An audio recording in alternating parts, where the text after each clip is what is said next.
Hello, it's me, the dinosaur YouTuber who wears a hat. I was recently sent a pretty darn cool book known as Drawing Dinosaurs by Brian Cruz. This is, of course, a book that kind of teaches you some of the basics in terms of like drawing dinosaur anatomy. Obviously, it's not something that you should go 100% off of, but it's kind of like a decent starting point. My goal today is to review this book, and what better way to review it than to actually go through the singular steps to draw a dinosaur. Now, I'm going to do it in two separate ways. Once through Procreate and once through like a hand-drawn physical drawing. That way we can kind of see some of the different methods that you can apply to this book, because I understand that not everybody has Procreate or like an iPad or anything like that. Does that sound good? Great. Let's get right into it. Now, the first thing I want to draw on Procreate is Dilophosaurus. Now, Dilophosaurus is a dinosaur that through my drawing challenge, I actually struggled to draw. So it's certainly something that I would love to attempt here. Okay, one of the cooler things about this book is the fact that you get like a tips and tricks section before you get into your specific dinosaur.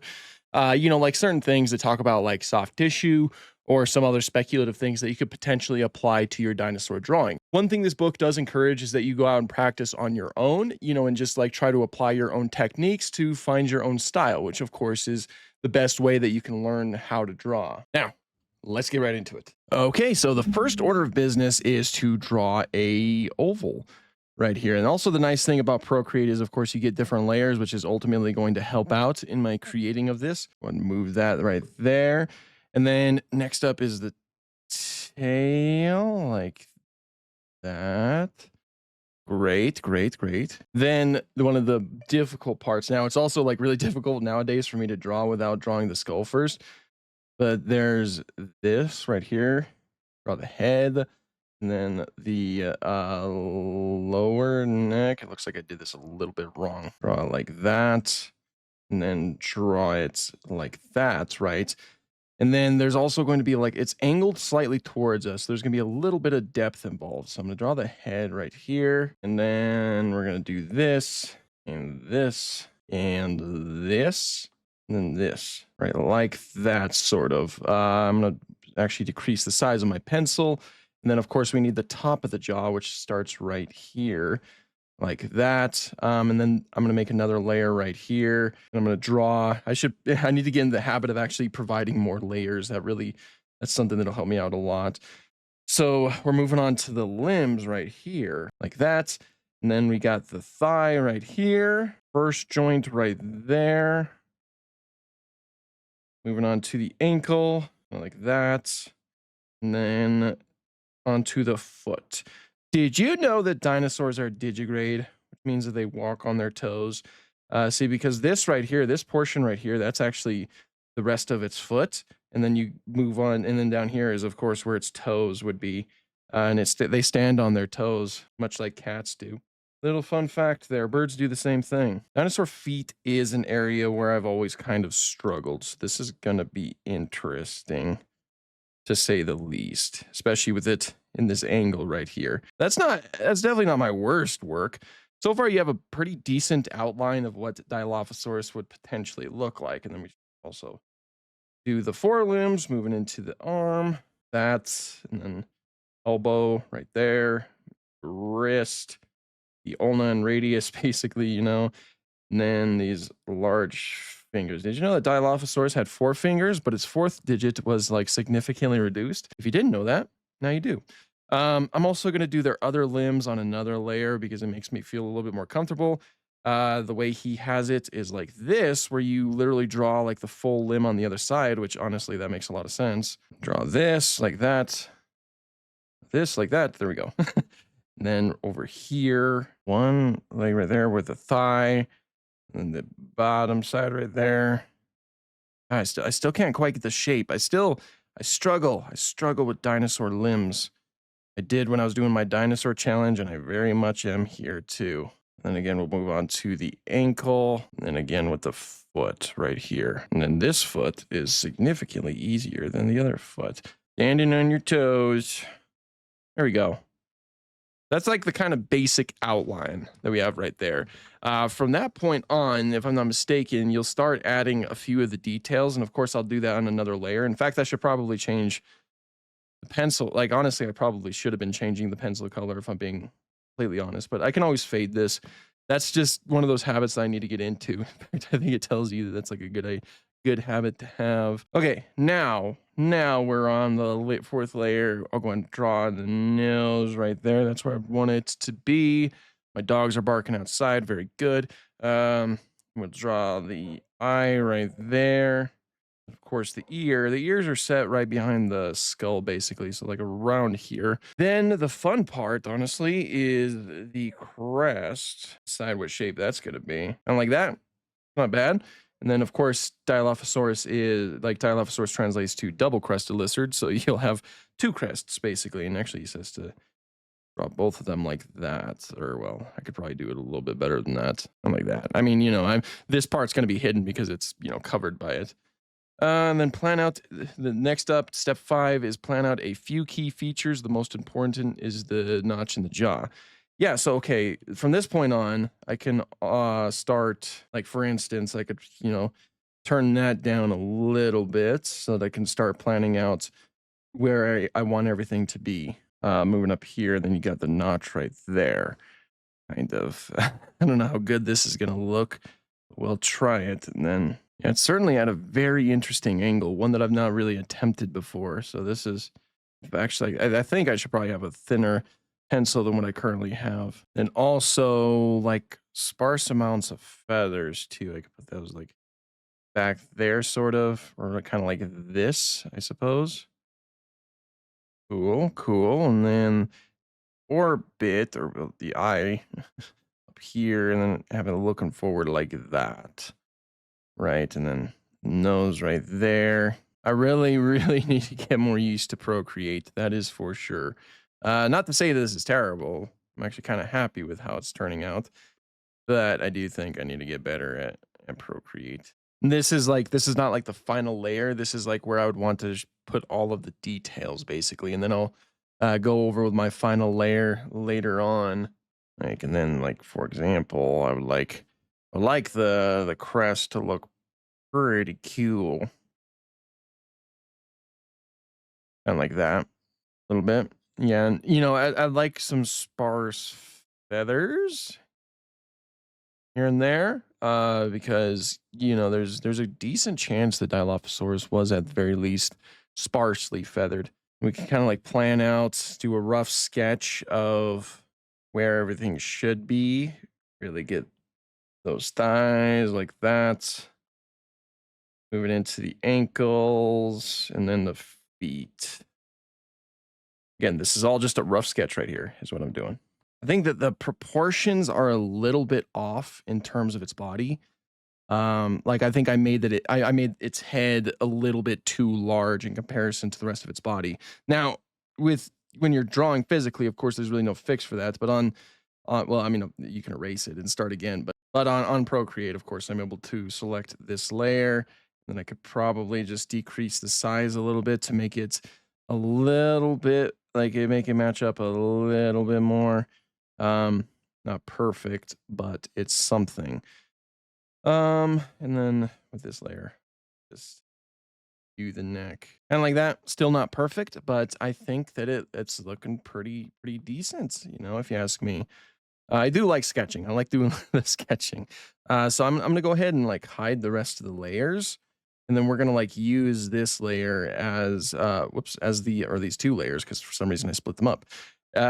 This will be my sort of guide to like trying to do the finished product, One of the things that I'm most worried about is the head, because I'm not really too terribly happy with how I was doing it. Like it's not really looking like a Dilophosaurus skull. That's completely on me. That's the way that I did it. I could have redone it, but I didn't. We'll go right here, down here, like that, kind of like that. Okay. The neck, I would like to look like this almost. A little bit like that. And then, of course, make sure you include small amounts of feathers here and there. Like I'm kind of like following what it shows on the picture, because honestly, like that's the type of distribution of feathers that is pretty possible for Dilophosaurus. And like this. And over here, I got to make sure I keep the body relatively slim as well. And then we have the tail. Then again over here with the limbs like that. Oh, and yes, the crest. I definitely can't forget the crest. Now, actually, crest is probably like a little bit more connected to the skull, so I guess I can remove that. That up there, I can erase that. I hope that this is still. I keep moving the iPad, so I'm sorry if it's like off screen for a little bit. Kind of like that. And then the eye is set. Okay, the crest kind of like moves in here. Yes, the eye is set a little bit more like around here. Actually, I'm gonna make the size of the pencil like so. The nose over here. They also do have teeth, of course. They need to eat. Also finish this part up like that. Also a little bit like that over here. The tongue as well. The teeth going on in here and over here, of course. Just these really sharp triangles, basically. Okay, and then I also really like to add some extra details here and there at a few different places to try to just dress it all up. Like I think that's pretty much what you have to do in the next step. Anywho, try to make it look like a living, breathing animal. Of course, like some details to the crest, like so, both the crests. And then if I turn off the lower layers, this is the result without shading, of course. And actually, I think that's pretty darn cool, if you ask me. Like, I think it captures the Dilophosaurus pretty well. I think it's a lot better than the one that I did previously. I forgot its ear, which would be around here. So Dilophosaurus needs to hear. Um, I don't know if I'm gonna do shading per se, but even without shading, I think that looks pretty darn good. Even like the legs, which is something that I do struggle with, I think that they look a lot better here at the very least, you know? Gotta get like the knees and stuff like that, some extra details here and there. Overall, try to make it look a little bit nicer. But I like that. I like the way that that turned out. You know, I think that's a fairly good Dilophosaurus, like the drawing right there. You can kind of like take something like that as like a basis and just build and go and do your own thing. Try to figure out your own path to take, so to speak. And maybe that's like a good starting point. So that was digital. We're gonna go ahead and start doing the. We're gonna do the physical now. Okay, I got my dinosaur drawing journal right here. Let's do it. Okay, so for this one, I decided to do the Parasaurolophus. This is going to be a little bit more tricky because I'm not good at like drawing like decent shapes hand drawn. I mean, I was getting a little bit better, but so now the whole point of this, of course, are goals. Let me get the light closer so you can actually see. One of the main goals is, of course, to make sure that all of your layers are light, like lightly drawn. You know. So first of all, we need to get our initial shapes down, and of course, is in the form of a circle. I heard this is what you're supposed to do, but I don't know. And then, of course, a tail, a very, very huge hadrosaur-like tail, like that. Okay. Um, there's also like the head that we need to add, like that, as well as a circle for where the skull basically is, and then like that. And then, of course, the crest. I want to make the crest a little bit longer than how it's shown in there. And then the rest, the face, like that sort of. So yeah, we have the basic shape of a Parasaurolophus down. Hopefully you can see it because I kind of did draw a little bit lighter. Not as light as I probably should have, but it was a little bit lighter. And then we have the limbs. The forelimbs of Parasaurolophus were a lot shorter than the hind limbs. They were able to switch from bipedal to quadrupedal locomotion, but they were mostly quadrupedal. Little fun fact about hadrosaurs: they spent most of their time on all fours. They would only switch to bipedal locomotion if they were running from something. And the new Edmontosaurus discovery, the new Edmontosaurus mummies, that kind of like helps support that idea because they actually, well, at the very least, Edmontosaurus had huge hooves on its hind limbs, huge hooves and a lot of pads to support those hooves. So it seems like their hind limbs had like extra support to, to switch to the bipedal stance. Legs, my old nemesis. Do like that, and then move on to the ankle here. right there, and then their foot, like that. Okay. Then we have to do the other side as well, and I'm not doing these as light as I should be. That's completely on me. That's completely my fault. I keep forgetting. I keep applying way too much pressure than I should be. Yeah, and Edmontosaurus, they also, we knew this for a while, but they do have hoof-like structures on their front limbs. And it looks like right here, that's what we're portraying Parasaurolophus with, maybe. Or maybe not. No. Okay, so I mean we haven't found that structure on other hadrosaurs, only on Edmontosaurus. There is still a chance that it did have them.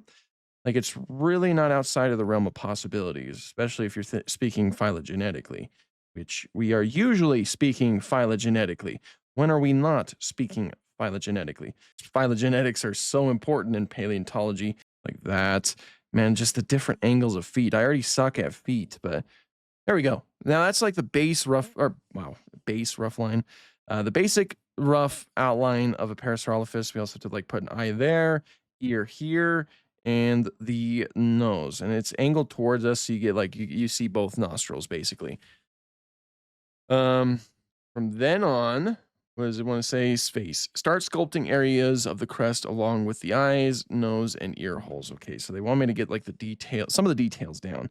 The crest, of course, the crest actually of Parasaurolophus connects to the nasal, like the nasal opening of Parasaurolophus, which implies that they would be able to use their crest to amplify noises, and it does connect to the beak, like how it's portrayed right here. Um, moving like that, trying to get the basic details down. This is a little bit more stressful because I don't got layers, and I kind of forget that I don't have layers as I'm drawing, and so then I make bad decisions. That's a little bit of the face right there, and then we have to get like the rest of the details down. It's like moves into this, and then hadrosaurs were pretty large bodied, had huge necks, very beefy. Okay, I'm gonna start deleting. Start erasing some of my my previous guidelines. Hopefully, I did it light enough to where it looks decent. You know, so we go like this. Get that belly going over this. Belly's not big enough, I don't think. There we go.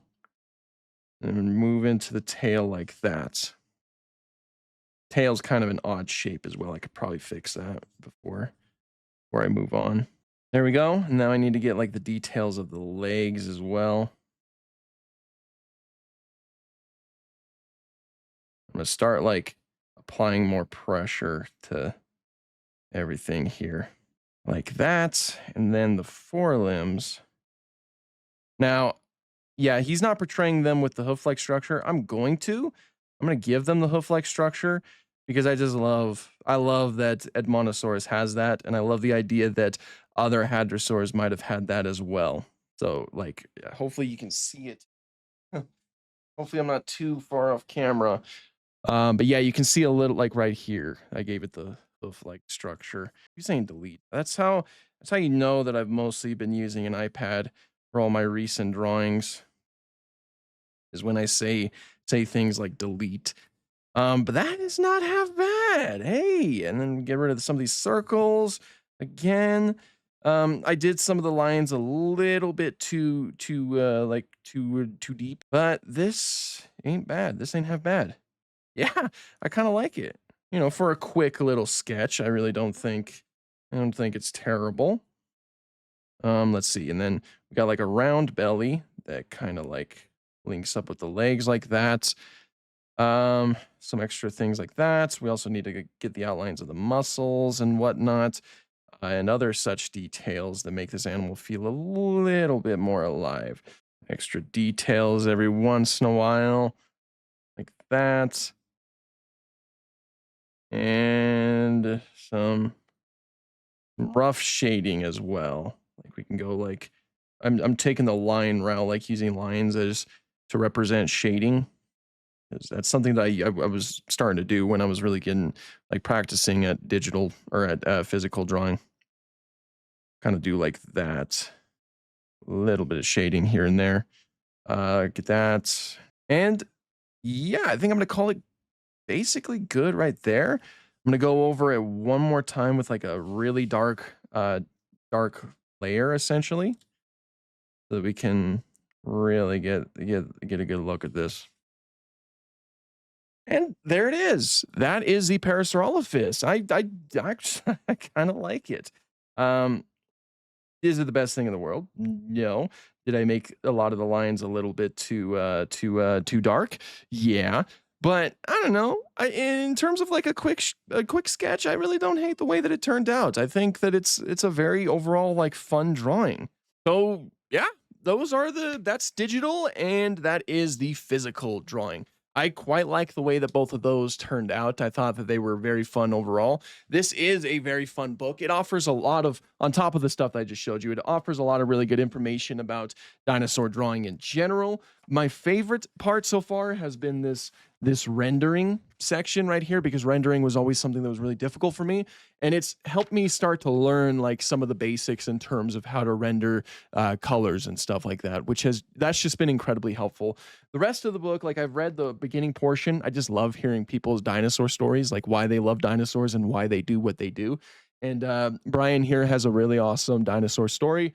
So it's like it's a very good read, on top of the fact that you learn some decent stuff about probably some of the basics of drawing. Of course, this is not like the end all be all. Like you can't just always copy the dinosaurs, but I feel like it's a decent starting point to get the ball rolling for you to get some of the basics down, so that you can kind of like expand from there. I mean, even then, when I was like following along, I decided to take my own creative liberties, mostly with the Parasaurolophus. Like I gave it the hoof-like structures instead of the type of structures like the regular feet that he gave them, and I also gave it a longer crest. So yeah, definitely like take your own route, like take your own path when applying some of these techniques. And I do recommend the book. It's a very fun book in general. Like sometimes it's just fun to just kind of like sit down and just kind of like shut your brain off and maybe just like follow some different steps. And again, I think it's a good baseline for all of that. So it is. I do recommend it. It is in the description below if it's something that you want to pick up for yourself. But that's pretty much all I have for this one. Thank you guys so much for watching, and have an awesome day.